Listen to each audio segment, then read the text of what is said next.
This is the Hidden Killers podcast with Tony Brueski. With licensed psychologist and guest John Delatorre. Well, by all intents and purposes, her ticket has been stamped. Lori Vallow heading back to Arizona to face charges of murder for Charles Vallow, her former husband, who died under very mysterious circumstances. Here to discuss this next phase in the crazy world of Lori Vallow Daybell is Dr. John Delatorre.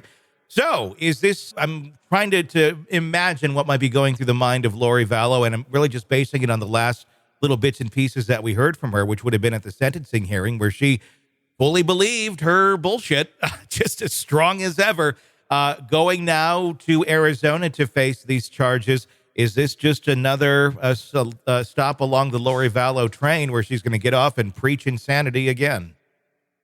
Yeah, I remember, I haven't watched it in quite some time, but I do remember when I was watching the statement that she made at her sentencing hearing and just kind of hanging my head like, what are you saying right now? Like, this is not the time for you to be saying what you're saying and about how good of a mother that you were, or like how they're happier now, like how the kids are happy. Like, that's not what anybody wants to hear. And so I remember when the verdict was originally read and there was some body, I know you can't see me, but I've got the air quotes going. Okay. Body language experts and these sort of armchair social media body language experts that said that when she crossed her arms when the verdict was being read, that's the way in which LDS members pray.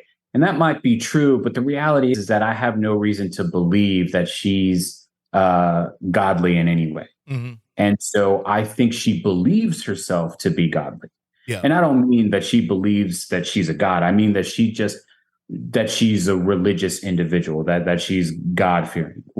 I think she views herself that way, but I don't believe that she actually is. So I think if we were to go into her cell right now, we would probably observe her praying, and she would be saying that she's praying all the time, mm-hmm. that she's praying for us, and that she's praying for Charles, and she's praying for the kids, and that she's this, that, and the other thing. But I have no reason to believe anything that she's saying. It's just going to be another stop on the crazy train that is Lori Vallow Daybell. And when we hear, we think of that, we think about walking into someone's cell and they're praying. Oh, this is a religious act. This is something between her and God. But with her, it's more of a delusional act than it is necessarily a religious act. My question, as we look at another potential Lori Vallow Daybell trial, is I don't think she was fit to be in the last one.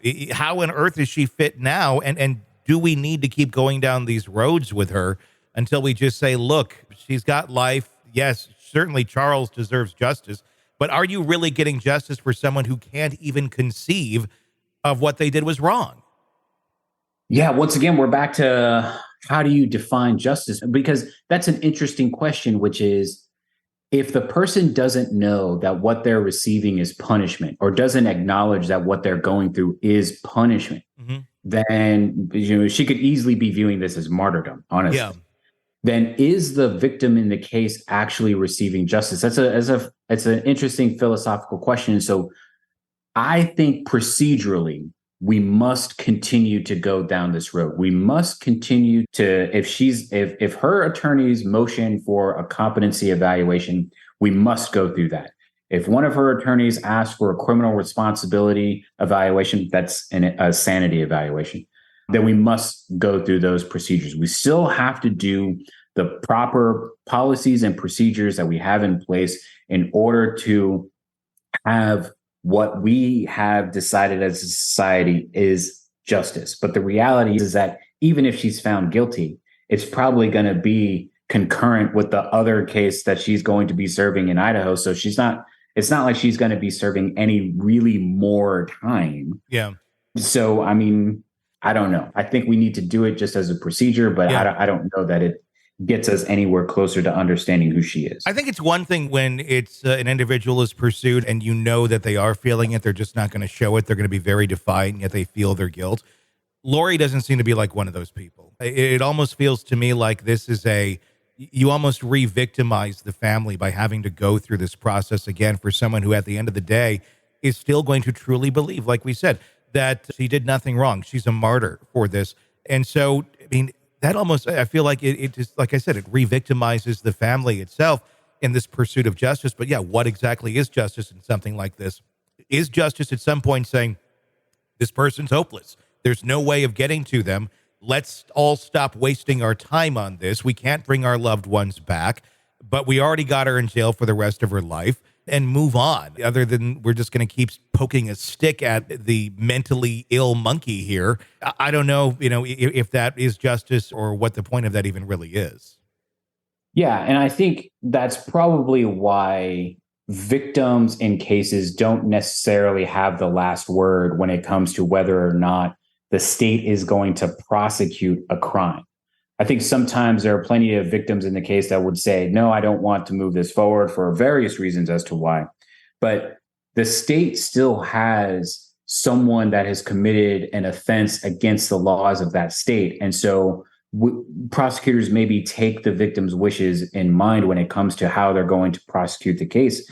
But it's also the state that's been harmed. And sometimes we just need to follow the proper procedure when it comes to an offense occurring with of the laws in that state.